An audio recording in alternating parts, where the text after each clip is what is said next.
estamos começando agora mais um Frente a Frente e hoje aqui comigo o deputado Ronaldo Medeiros, líder do governo na Assembleia Legislativa, ele que é também do PMDB. Deputado Ronaldo Medeiros, eu agradeço a sua presença aqui antecipadamente, mas quero antecipar a nossa conversa justamente falando sobre alguns projetos de origem governamental que fizeram essa casa, a Assembleia, votar numa ação de grande esforço, não é, coletivo, e também entre esses projetos que beneficiaram o servidor público, alguns de sua autoria. Que balanço o senhor faz da ação parlamentar no ano de 2017, para início de conversa? E obrigada por estar aqui. Eu que agradeço, Gorete. Bem, um ano difícil, né? um ano de crise para o Brasil, que é uma pena, mas felizmente aqui em Alagoas, né, nós estamos conseguindo, né, navegar pela crise de uma forma relativamente tranquila. Por que eu digo isso? O relativamente. Porque vários estados no Brasil hoje não pagaram o 13º. Não sabem se vão pagar o mês de dezembro. Não deram reajuste aos servidores públicos. Né? E aqui em Alagoas, além de ter feito tudo isso, né, e eu friso sempre que tudo isso que o governo está fazendo hoje, as obras, hospitais, estradas, viadutos, né, escolas em tempo integral, é devido aos projetos que nós aprovamos aqui na Assembleia Legislativa em 2015, 2016, 2017. Né? Então, a Assembleia tem sido muito coerente, né?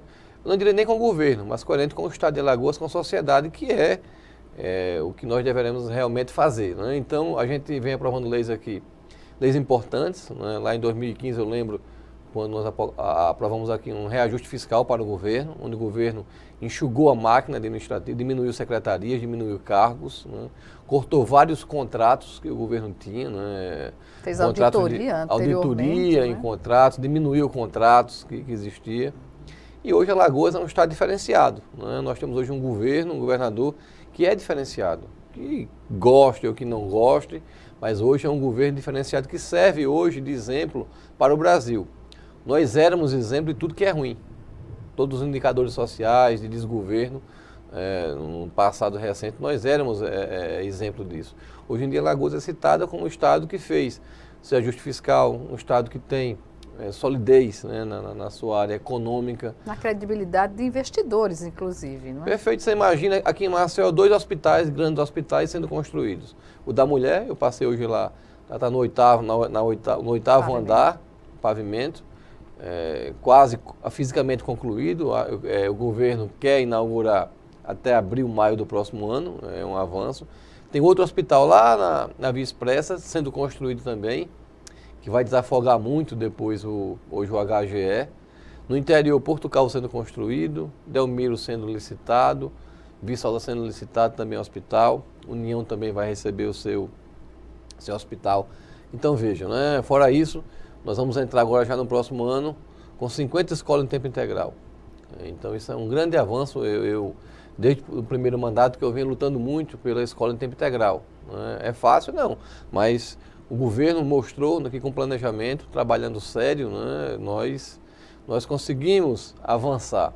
E esse avanço hoje já está chegando. Várias estradas sendo duplicadas, várias estradas sendo reconstruídas ou construídas. Eu recentemente estive em Mata Grande, numa estrada que era um pedido histórico da sociedade, que liga Água Branca a Mata Grande, né, que vai ajudar a produção rural, aos pequenos produtores, vai ajudar na integração ainda mais do sertão. O sertão hoje é um polo turístico grande aqui em Alagoas, né? Nós, quase 100% do parque hoteleiro lá do sertão, ali de Delmiro, de Piranhas, o Ilha do Casado, está ocupado, né? Você não tem vaga mais. Então isso gera emprego, gera renda, e o governo vem investindo. Então, mas só investe porque teve uma Assembleia que foi parceira num momentos difíceis. Quando diziam, esses projetos que vocês estão aprovando na Assembleia, eles vão causar um caos, vão prejudicar a sociedade. E hoje a gente vê que não. Né? Hoje a gente vê que esses projetos que nós aprovamos aqui foram projetos que estão beneficiando, né, e muito a sociedade aqui de Alagoas. O senhor que veio justamente da ação do INSS, como o senhor avalia o trabalho que o governo fez para transformar a Previdência aqui no Estado no Alagoas Previdência? Veja bem, não é um trabalho, hoje Alagoas, se nenhum governo que venha posterior a esse não modificar, não lesar, não trabalhar assim de uma forma que venha, não é? Acabar com o que foi feito, com o que nós aprovamos aqui na Assembleia, nós teremos esses 20, 30 anos aqui em Alagoas uma previdência sadia, né? Uma previdência saudável. Por que eu digo isso? Nós aqui aprovamos uma lei que ela criou praticamente duas previdências. Uma para os servidores que entraram depois de 2007 e uma para os servidores que entraram antes de 2007 na Previdência. Essa, depois de 2007, é uma Previdência hoje que tem mais de 200 milhões em caixa. Não é? Veja, é nova, não é? A outra continua deficitária. Essa do Estado de Alagoas, porque a nacional, a Previdência do regime geral, ele é superavitário, ainda é. Mas eu digo aqui, do IPASEAL, uma tem caixa e a outra, não é? A outra está deficitária. Mas essa com o tempo vai acabando. Os servidores vão se aposentando, uns deixam pensão, depois as pessoas vão, né? Logicamente vão fazendo adequação. Vão falecendo e ela vai morrendo. Esses 30 anos, 40 anos ela morre. E vai ficar essa previdência, né? Com recursos para pagar o aposentado. A nova previdência do Estado. Sim, né? Porque o correto, Gorete, em um sistema de previdência é você ir fazendo caixa. No Brasil, no INSS, por exemplo, a Previdência construiu Brasília, a Previdência construiu Ponte Rio-Niterói, a Previdência construiu usinas atômicas aqui no Brasil, construiu a ponte, estrada ali, a Transamazônica. Mas o governo só se lembra de dizer que a Previdência é deficitária. E financiou aí um monte de ações para justificar a reforma. Que não deveria ter sido. Então, se existe problema na Previdência hoje, né, nós devemos aos nossos gestores. Será que existe, deputado? Olha, o rombo hoje não existe. Não, é comprovado, eu tive com o senador Paulo Paim várias vezes em Brasília, participei de sessões da CPI do Senado, né, onde que discutia sobre se há déficit ou não na Previdência. A CPI tem um relatório muito claro, que o governo não contesta, né, que a sociedade, que foi apresentada para a sociedade, que hoje ela é superavitária. E como o governo pretende legitimar uma reforma na Previdência com esse discurso de que ela é deficitária? Com mentira, né? Com mentira, mentindo para a sociedade. Você tem uma ideia, a DRU, que é a desvinculação das receitas da União, que é isso? A União pega 30% de recursos de algumas áreas para pagar principalmente a dívida interna do Brasil, que esse é o grande problema, não é? Que a mídia não fala, que a maioria dos parlamentares não falam, porque tem medo de falar, porque atinge o sistema financeiro, o sistema bancário. Hoje o Brasil paga mais de 500 milhões de juros da dívida interna. Então imagine o que são 500 bilhões ano. E não consegue uma dívida interna nesse patamar e não consegue o Banco Central estabelecer a queda na taxa de juros como o Banco Europeu faz e com a justificativa de que os investidores internacionais não terão interesse de investir no Brasil. E isso a gente pode contestar ao afirmar que em países da Europa ou mesmo nos Estados Unidos conseguem manter aquecido esse mercado de investidores com inflação até negativa, né? Eu ouço discursos hoje, bem interessantes. Né? Mas o Brasil tem que fazer uma reforma na trabalhista, igual aos Estados Unidos, igual à Europa. Tem que fazer uma reforma previdenciária, igual aos Estados Unidos, igual à Europa. Mas aqui a gente mantém... Aí eu digo também, vamos pagar o que ganha um trabalhador nos Estados Unidos. Vamos dar as condições, que dizem que lá não tem justiça trabalhista, mas as leis lá são bem mais severas do que aqui. Não existe a justiça trabalhista, mas a justiça deles julga, não é?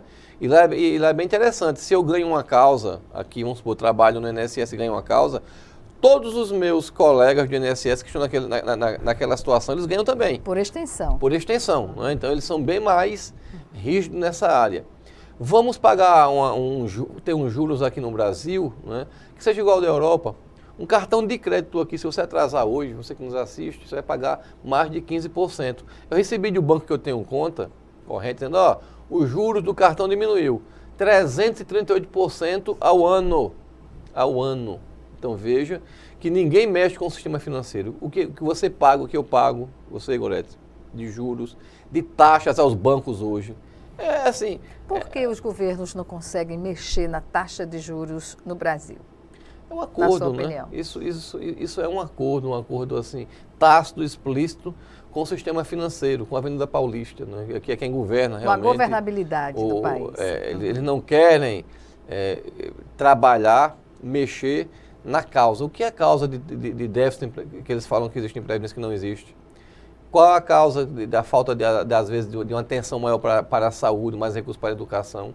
A causa é que você está pagando o juro, o banqueiro está dormindo, está numa praia e está ganhando teu dinheiro. Não é dinheiro do imposto que eu pago, que você paga. O banqueiro ganha 500 bilhões ano, o sistema financeiro suga. Só com as taxas que a gente paga de administração de conta, de retirada de extrato, tudo isso já paga, inclusive, os funcionários do sistema bancário no país. Já se paga. Né? Não é? Então, com a leniência do governo e do Banco Central, que não age, que deixa, né, que os bancos... À vontade. Que pratiquem taxas abusivas. Você hoje tem uma conta em um banco, você paga, se você pegar seu extrato por mês, você fica louco, não é? Porque a quantidade de taxas são abusivas. Aí você tem um governo hoje no Brasil, do presidente Temer, né, que ele fez uma opção, e fez uma opção para proteger os que mais têm. Veja, nada contra, eu não sou contra, pelo contrário, eu quero que tenha empresários que deem emprego, eu quero que tenha, né, empresários que investam no Brasil, que investam no Nordeste. Agora, você não pode, o governador Renan Filho diz assim, o governo tem que trabalhar para todos. Mas se ele não puder trabalhar para todos todo o tempo, tem que trabalhar para os que menos têm, para os que mais precisam, da população, que é a maioria. Mas o governo do presidente Temer fez uma opção para trabalhar pelos que mais têm. Aí você desiguala. Né? Ainda mais, né? Governos passados, como o governo Lula, por exemplo, eu digo isso bem à vontade, que eu fui eleito pelo partido, pelo PT 2 vezes, e hoje estou no PMDB, mas o governo do presidente Lula fez uma opção. Né? E a opção dele foi, ajudou os que menos tinham, e esses fizeram com que as pessoas que mais tivessem, o mercado por si só, não é? Você colocou renda para as pessoas que menos tinham, as pessoas começaram a comprar, a indústria começou a produzir, o dinheiro começou a circular mais, você gerou mais impostos para mais impostos, né? Os municípios recebiam mais recursos, não é, de FPM, de verbas federais, outras verbas federais, do que hoje recebe. Então, se você tira, não é, essa proteção aos que menos têm, você está fazendo uma política inversa, não é? Inversa da realidade. Ou você faz isso, não é? Aqui em Maceió tinha uma rede de supermercado, uma rede. Hoje nós temos várias redes, por quê? O empresário não veio colocar supermercado aqui, abrir novas redes, porque ele achou Maceió bonito porque tem praia. Porque o pequeno, o pobre, começou a consumir.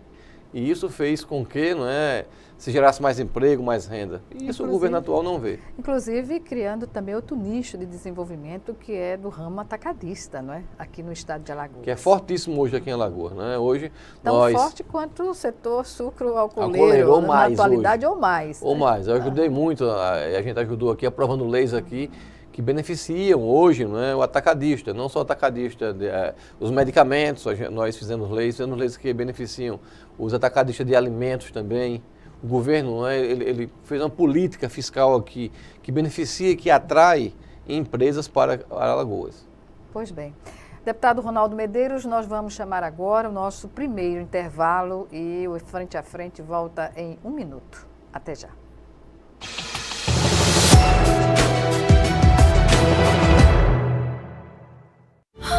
O que é urgente para você?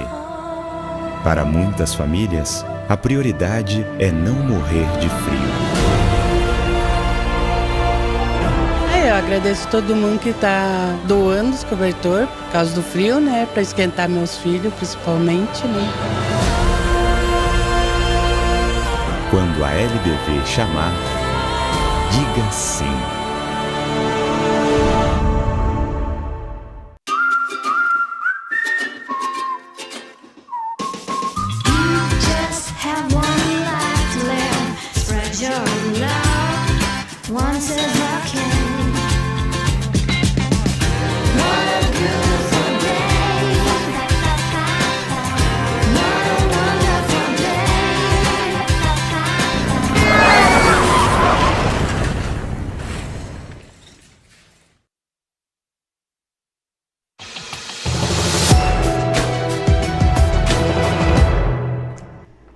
Estamos de volta com Frente a Frente, que hoje recebe o deputado Ronaldo Medeiros, do PMDB e líder do governo na Assembleia Legislativa de Alagoas.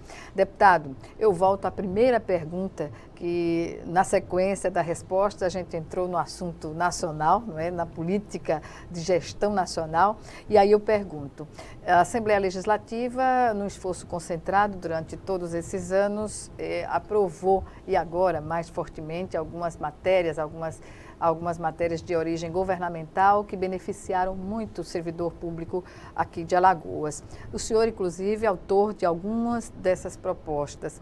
O que dizer, por exemplo, da aprovação agora da lei que beneficia a Polícia Civil?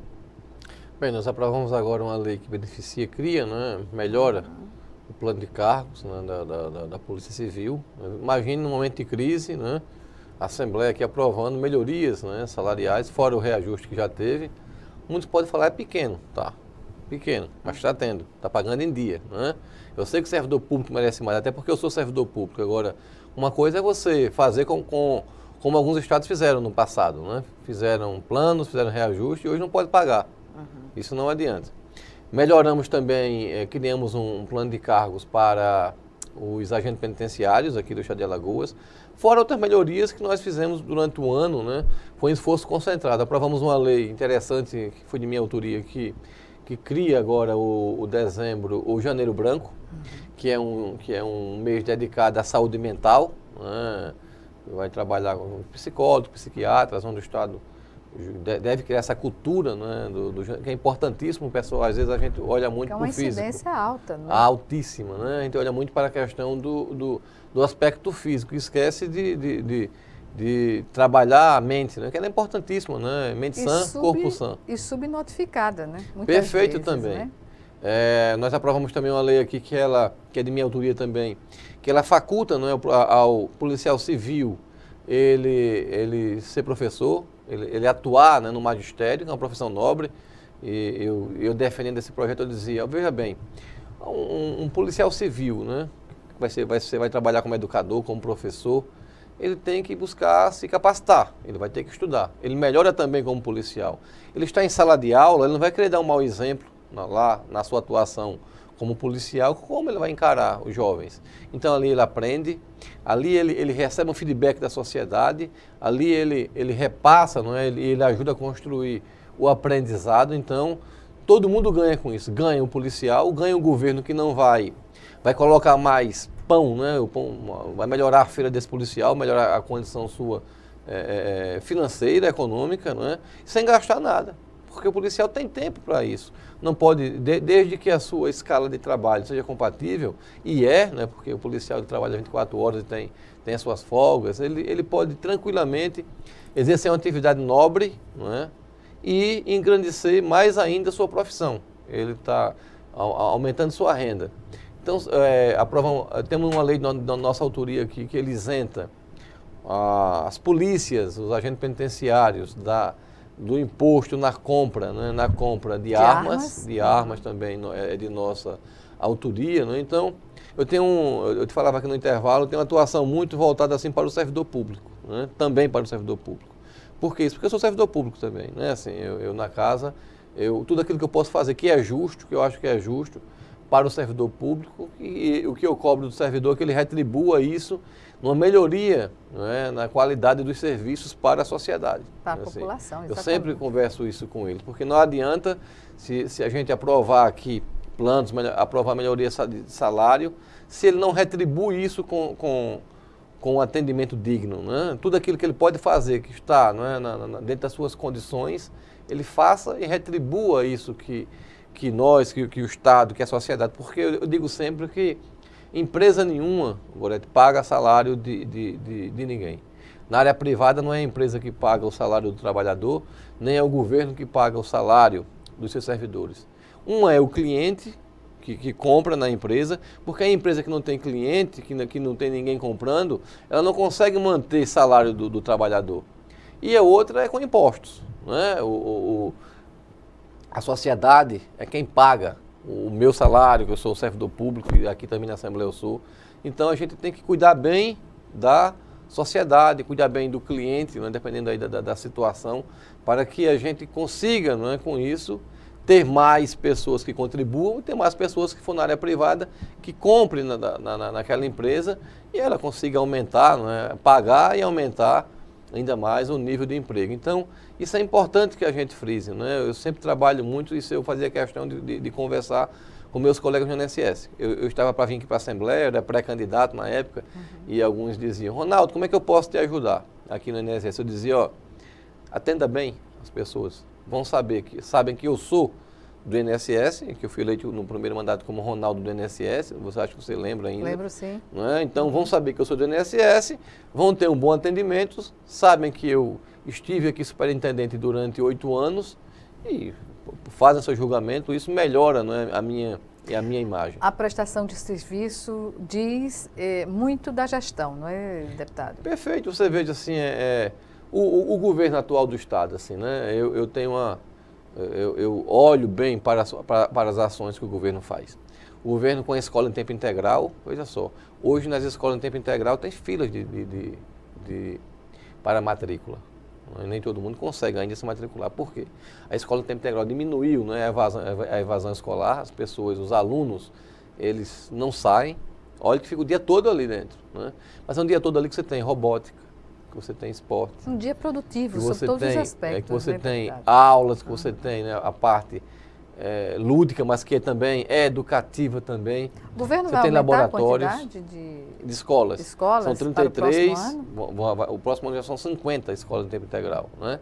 E é uma experiência nova, mas se a gente quando vai numa escola em tempo integral, eu tive em Palmeira dos Índios dando algumas palestras, que eu também sou educador, sou professor, e eu sempre gosto de trabalhar com escola, né, de escolas públicas. É a forma que eu tenho de retribuir aquilo que a escola pública me deu. E eu vi de uma aluna assim, algo bem interessante, né? Ela disse, olha, eu perguntei como era a escola, o que ela achava, aí um homem disse, se eu pudesse eu morava aqui, né? E os outros, todo mundo ali, nesse mesmo sentido, que gosta, que é um momento que faz bem. Esse é o papel da escola, não é? Perfeito, e o papel do governo também. Exatamente. Não é? Um governo que investe agora nos hospitais, um governo... Porque diziam, não vai construir hospital não vai construir escola em tempo integral. Nós já vamos para a 50ª escola em tempo integral. Não vai construir estradas, várias duplicações, e tudo isso agora é feito com recursos próprios do governo do Estado, né? Antigamente o governo, quando ia construir, ia pintar um muro de uma escola, ele ia para Brasília, né, com o pires na mão, pedindo recurso. E hoje, com o dinheiro do alagoano, com o seu dinheiro, com a seriedade do governo, da Assembleia, que tem que frisar isso, né? As pessoas, às vezes, têm um olhar muito crítico aqui para a Assembleia, não acompanha, às vezes, o que a gente faz, né? E muitas vezes, por isso que muitas vezes votam equivocadamente e reclamam depois, mas quem acompanha hoje, sabe. A Assembleia Legislativa tem instrumentos que dão a visibilidade de todo o trabalho da ação parlamentar dos 27 deputados, né? Perfeito, né? Cada um aqui tem uma característica, né? O parlamento, ele quando foi criado, justamente para representar, né, as pessoas que, quando o sistema ainda era um sistema absolutista, de reis, né, de príncipes, para representar a sociedade, né? Dividir um pouco o poder e representar a sociedade. Então, a sociedade aqui hoje, ela é representada. Porque... E se assiste, né? E se assiste, porque tem a TV Assembleia, tem os instrumentos. As redes né? sociais, As redes todas sociais, que estão exatamente. hoje aí em muita evidência, né?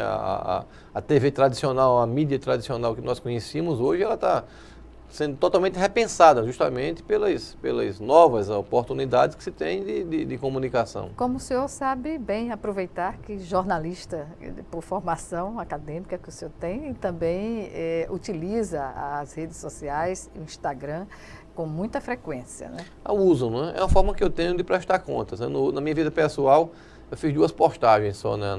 Uma foi com minha esposa, uma com meu filho, uma só de cada vez, nesses 7 anos quase de parlamento. Eu uso muito para divulgar, né, as minhas ações, para prestar conta e para que o eleitor ele conheça e faça juízo na hora que ele for, né, que ele for decidir novamente Faz a diferença, deputado? Dá para interagir com o eleitorado dessa forma? Muito. Eu chego assim em cidades, na área rural, onde as pessoas, eu tenho um feedback muito grande. Assim, as pessoas te acompanham, né? Eu tenho um sloganzinho que a gente brinca, as pessoas dizem, você não para, não está aqui de novo, ainda bem que você... Então, e eu recebo também, e eu Assim, eu cuido das minhas, eu tenho as pessoas que me ajudam, claro, mas as respostas, os comentários ali, eu acompanho todos. Assim, eu vou dormir tarde às vezes, eu respondo a muitos acham, não é o senhor, eu digo, me dê o telefone que eu te ligo agora. Me dá o telefone, eu ligo, né? Porque é uma oportunidade que eu tenho de conversar às vezes, de me comunicar ali com 500, 1.000, 2.000 pessoas, que não é fácil eu andando, né, caminhando, você tem uma comunicação tão grande. Eu tenho, às vezes, postagens que chegam aí a 20 mil, 30 mil, 50 mil pessoas que acompanham aquele evento que eu postei. Deputado, na condição de líder do governo, que avaliação o senhor faz dos setores hoje que pode-se dizer que surpreenderam a sociedade na ação de governo? Veja bem, nós aqui, segurança pública, né? Segurança pública tem muito o que fazer? Tem, claro que tem, mas era algo assim assustador, né? Hoje nós temos a construção de CISPs, por exemplo, né? Que são esses locais que o governo, que é o Centro Integrado, né, de Segurança Pública nas cidades. Nós já temos aí 7 amanhã, vai ser o 8º em Cacimbinhas. Mas o Sindicato da Polícia Civil ainda reclama da reserva técnica que o governo não chamou e são poucos delegados que acumulam ainda algumas delegacias, 3, 4 delegacias ou 5, né? Perfeito, né? O governo já chamou uma leva dos policiais civis, eu defendo que convoque também eu saindo daqui, eu vou ao Palácio também para acompanhar uma reunião, que convoque esses que faltam aí, mas o governo vem, esse ano já convocou mais de 1.000 policiais, já fez concurso para 1.000 da Polícia Militar, 1.000 do Corpo de Bombeiros, já fez concurso para a educação, vai voltar a fazer concurso para a educação, fez para um CISAL, quer dizer, mesmo numa crise dessa, e não é fácil, eu digo isso na questão da crise, porque ela não é fácil, eu tenho acompanhado aí alguns municípios, a gente vê, né, a situação difícil, principalmente quando o gestor não tem habilidade na sua gestão. E aqui em Alagoas, né, além de pagar em dia, está realizando vários e vários concursos e várias obras. Então, eu creio que o governo vai chamar, recentemente chamou a última reserva técnica dos policiais militares, chamou a última reserva técnica dos oficiais. E agora, né? A falta da Polícia Civil. E agora a falta da Polícia Civil, que já chamou uma parte e vai com certeza convocar esses restantes, para a gente concluir o ano assim, numa situação bem melhor. Claro que somente você fazer concurso não adianta. Eu digo sempre que essa questão de Maceió ser a cidade mais violenta do Brasil, Gorete, está ligada diretamente à educação. Veja, um dado. Quando eu liguei para a doutora Fátima, estive com ela, a doutora Fátima Pirauá, que é juíza aqui de direito da criança. Segundo estatística do Ministério Público e do juizado aqui, mais de 100.000 crianças em idade escolar estão fora da rede municipal de ensino. Assunto que o senhor levou à tribuna. Levei à tribuna aqui também. Então, isso é muito sério. Desses 130.000 e 5.000 jovens, vamos colocar ao menos um pouco, não sei, mais de 100.000, muitos desses vão para presídio. É uma pena, porque não tem escola. Ela me disse um fato que me deixou assim assustado. Ela disse, Ronaldo, eu fiz uma audiência agora com uma jovem, eu perguntei a idade, 14 anos. Qual era a acusação? Crime à mão armada. Eu perguntei à mãe, e a escola? Ela não anda na escola, ela faz o quê que não estava na escola? Disse, há 3 anos que eu vou na escola pública do município, isso. E não estou fazendo política, estou falando município porque é do município, para ninguém confundir. E não tem vaga na escola. Então, uma gestão, um prefeito, né, que não investe em educação, ele está investindo na criminalidade. Né? É uma gestão criminosa. Se não tem recurso, vamos colocar a sala de aula em ginásio, em casas, alugar, fazer mutirão.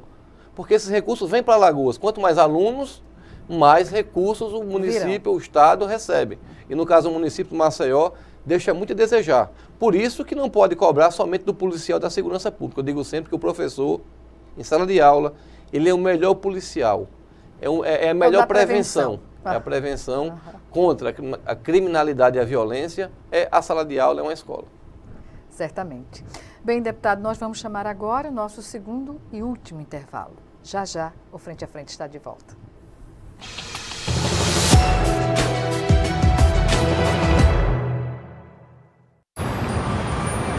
Quando fiquei sabendo que tinha tuberculose, imaginei, é o fim. Mas logo descobri, tuberculose tem cura. Se parar o tratamento, a doença pode voltar, mais forte. Família, amigos, profissionais de saúde, todos juntos contra a tuberculose. É bom saber que eu não estou sozinho. Em caso de tosse por mais de 3 semanas, procure uma unidade de saúde. Pode ser tuberculose e o tratamento precisa ser feito até o fim. Quando aquele seu amigo namorador teve a primeira filha, você falou que ele passou de consumidor a fornecedor? Já aproveitou ônibus lotado para se aproveitar da passageira? Já falou, prendam suas cabras que meu bode está solto? Pode parar. Isso incentiva o machismo e a violência sexual. A gente só muda a cultura do estupro mudando o nosso modo de ver o mundo. Machismo. Já passou da hora.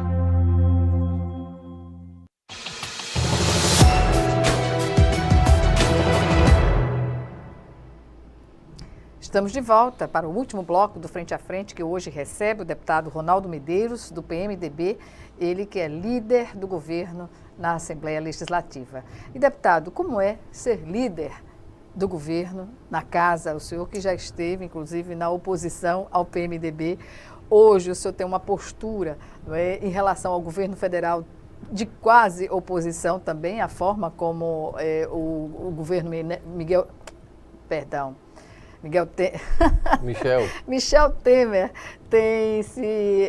tem se mostrado, porque é um governo de transição e, no entanto, está fazendo assim, levando à aprovação de algumas medidas no Congresso que são ultra impopulares, digamos assim, para a população.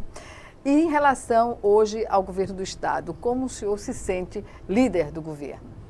Bom, cara, primeiro o nome do homem não é bom falar. Você vê até quando vai falar, você que tem costume, toda uma prática, pois né? É craque aqui nas câmaras, a gente se engasga e eu não gosto nem de falar também, porque é o nome que faz mal. Então você, esse seu sintoma aí é indigesto. São dois governos bem diferentes, né? Veja só, mesmo partido, o presidente da República e o governo do Estado, mas assim, com posições antagônicas, né? Um que defende, que está provando, né, que está do lado do que mais precisa também, ajudando o empresário, claro, e o outro... Do grande capital, né? Do grande capital, e o outro só olha para o que mais tem, né? Tem esse pacto com a Avenida Paulista. O governo do Estado, né, assim, os projetos que enviam aqui para a Assembleia são projetos, todos voltados aí para o pequeno, né? Por quê? Porque é o que mais precisa. E quando diminui a miséria, o que mais tem ganha. Isso é por tabela, não é?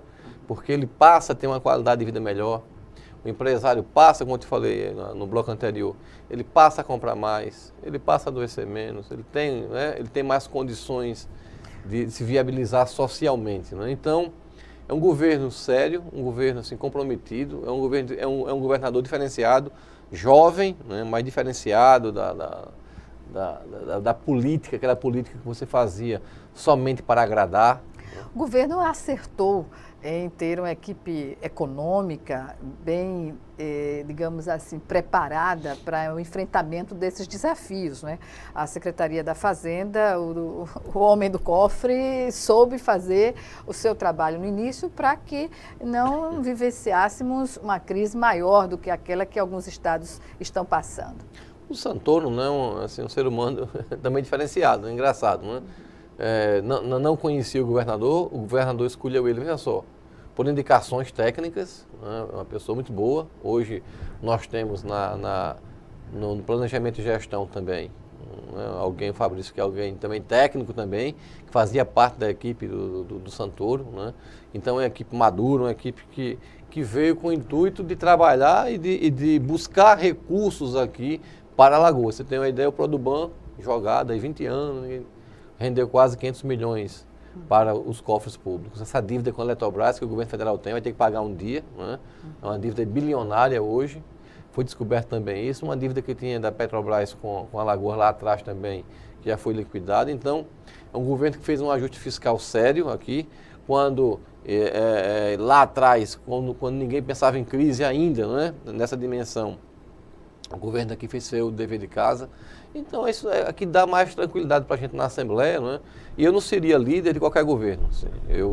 Só pelo título de ser líder do governo, eu não seria. Não é? Não seria porque eu tenho uma história, eu tenho meu nome também, né? É o que eu tenho de patrimônio hoje. É o meu nome. Então, eu não iria ser líder de um governo que não tivesse, né? Que não tivesse uma gestão, que não tivesse um caminho, que não tivesse projetos e ações concretas, como hoje a gente vê, não é? Voltadas para a sociedade. Deputado, nesse contexto, observa-se um diferencial. Eu já entrevistei aqui o secretário da Fazenda, George Santoro, e percebe-se muito claramente que, pela primeira vez em todos esses anos de governos, temos um gestor na Fazenda, mas que tem um traço humanista. De compreensão, não fica preso à frieza dos números apenas, né? Eu fui conversar com alguns secretários da Fazenda, de governos anteriores, assim, eu ficava assim, incrível, mas não é só com a frieza de número, com a frieza humana, né? Que essa é pior, né?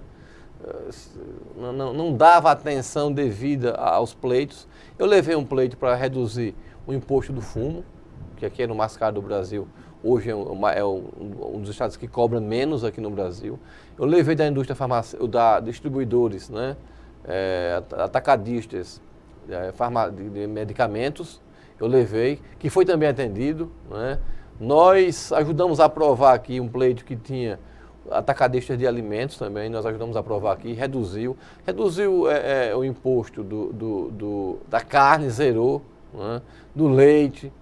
E de várias outras áreas da economia, o governo também zerou. E tudo isso porque houve uma sensibilidade, né, do ser humano para escutar, para analisar. Né? Diferente que esses mesmos pleitos que eu levei agora, tinha levado já antes. E não saía, as pessoas parece que nem não digeriam, entravam, não ouviam, como se fala comumente, entra por aqui, sai por aqui. Esse é o diferencial, né, do Santoro e dessa equipe econômica, da Renata, que faz um trabalho também belíssimo lá com o Santoro. Né? Então, eu creio que se 2017 para Alagoas já foi assim, a gente já despontou, em 2018 eu estarei aqui no próximo ano, no final do ano, se Deus quiser, contigo aqui de novo, e você vai ver, né, eu vou lembrar isso a você, teremos um governo bem melhor, né, uma Assembleia bem mais ativa, apesar do ano político, né, eleitoral, que político todo ano mas um político eleitoral. Nós teremos vários resultados aqui, com a efetivação de várias obras que estão sendo construídas hoje, de adutora do Inhapi, a melhoria da adutora do Alto Sertão, que vai beneficiar algumas cidades, da construção de estradas, de hospitais sendo inaugurados, de escolas em tempo integral sendo construídas, além dessas 50 que estão já para começar o ano letivo de 2018. Então, isso é que empolga a gente ter perspectiva. Deputado, pois é, dentro dessa questão da perspectiva política, e agora o senhor já antecipou a pauta das eleições, né? Houve até um comentário de bastidor que o senhor poderia sair a deputado federal, mas o senhor faz a opção pela reeleição? Eu vou, né, assim, eu sou um candidato à reeleição no próximo ano. Eu tinha planos, mas não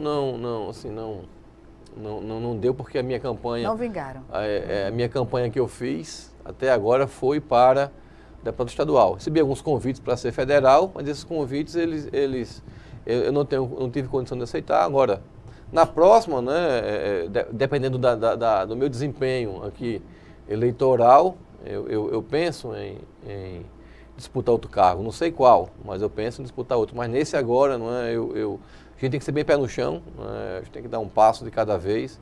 Numa caminhada longa, você começa com o primeiro passo. Eu vou para a reeleição e depois eu vou pensar, né, me planejar para, em 2020 ou 2022, alcançar outros sonhos, outros degraus. Em tempos de muitas denúncias de corrupção no país, como o senhor observa o pleito de 2018? Qual vai ser, digamos assim, o determinante nessas eleições? Veja, né, eu queria, eu tenho um sonho, que o eleitor ele nos acompanhasse, que o eleitor ele fosse mais ativo aqui na Assembleia, né? Presente nas Porque, galerias, né? O dia a nas dia. galerias, né, que no orçamento ele viesse aqui na casa discutir orçamento. Né? É uma pena que quase... Na verdade, fica restrito até algumas entidades, né? É. A totalidade dos Perfeito. interessados estão aqui à procura Não de vem. informações. Né? Não vem, não é? Mas a qualidade dos parlamentos, a qualidade do executivo, depende da qualidade do eleitor. Assim, eu digo assim, eu posso até perder um voto, mas não vou perder a viagem. Não é? A qualidade das assembleias, das câmaras de vereadores, depende da qualidade do voto. Se a sociedade votar bem, né, a sociedade ela vai ter um parlamento melhor. Aqui, aquele jargão que a gente fala, aqui é o espelho da sociedade. Né? E as pessoas de bem, né, os homens, mulheres de bem, não tem que se afastar da política. Pelo contrário, né? O Luther King dizia que ele não tinha medo dos maus, tinha medo da ausência dos bens, ou da omissão das pessoas de bem. Então, que venham para a política. Né? A política, a boa política, ela é necessária em todos os momentos da nossa vida. Depende do transporte, depende da educação, depende da saúde, depende do plano de carreira de policiais, depende de concurso público, né? Depende de uma decisão política. Várias ações da nossa vida, elas dependem de uma decisão que é tomada aqui na Assembleia, lá em Brasília, no Senado, na Câmara Federal, nas câmaras de vereadores. Então, participe, cobre, critique, participe, sugira, né? Elogie quando for o caso, mas não se dê as costas, porque quando os bons saem, só vai ficar, né? Então você não pode reclamar disso. Essa participação, digamos, da sociedade, o senhor acredita que, pela conjuntura atual, vai ser uma participação mais crítica, deputado? Eu creio que sim. Vamos ter uma eleição assim muito atípica, né? Eu vi uma pesquisa aí que dá 30% dos eleitores hoje não querem votar em ninguém. Pois 30. é, o índice de Então votos já é altíssimo. em branco, nulos, deve ser Altíssimo. significativo. Né? Deve ser com uma forma de protesto, né? Deve ser altíssimo essa quantidade de votos. E como o senhor vê essa reação do eleitorado? Olha, eu não faria isso. Né? Nós acho que mais pessoas que não estão hoje na atividade política deveriam se lançar candidatos, deveriam se mostrar, se apresentar, participar, cobrar. Porque essa ausência ela não beneficia ninguém, nem a si próprio, nem um país. Você vai você chegar na praia e fazer um discurso, gritar e não vai ter eco. Não é? Porque os parlamentos vão continuar existindo. E determinando, a vida da nação. É melhor você participar. Não é? Às vezes pode dar mais um pouco de trabalho. Pode ser. Mas esse trabalho, ele com certeza, não é? ele irá gerar resultados a médio e curto prazo, né? Que é um Brasil melhor. Acho que o Brasil, mesmo com essa crise, ele não será o mesmo. Nós estamos Daremos um salto de qualidade com as eleições. Com as eleições, né? Que é o caminho hoje que se existe. Eu não conheço outro caminho. Democracia, né, deputado? É democracia. Pois bem, estamos no minuto final. Que considerações o senhor ainda faria nessa entrevista? Colete, um ano novo, o Natal passou, um ano novo de muita paz, muita saúde, assim, que no próximo ano a gente consiga, todos nós, né, a gente consiga realizar aí bem mais do que foi feito hoje. Né? Hoje eu recebi duas mensagens assim, que me deixaram comovidas. Uma que era falando para as pessoas dizer assim, te amo, né? Te amo para um filho, para um amigo, abraçar, né? Esse eu te amo, ele faz muito bem. Né? E a outra dizendo que Natal, que Ano Novo, que o ano todo, não tem um ano novo melhor do que alguém dar um abraço, né? Abraçar, então que esse Natal, que esse espírito todo que contamina todo mundo, ele seja traduzido em abraços, em eu te amo, né? Não só verbais, mas principalmente em atitudes, né? Em atitudes, cada um na sua área pode amar o próximo e pode dar um abraço no outro, né? Tornando o dia a dia das pessoas e nossa bem melhor, né? do que seria sem aquele abraço, sem aquele eu te amo. Uma vida fraterna, né? Perfeito. Isso é o que a gente leva no final de tudo. O que a gente leva é isso, o resto fica. É isso. Obrigada, deputado Ronaldo Medeiros, por mais essa participação aqui no Frente a Frente e até uma próxima oportunidade. Muito obrigado, Olete. Obrigada a você também que nos assistiu e até o nosso próximo encontro aqui, Frente a Frente, também com você.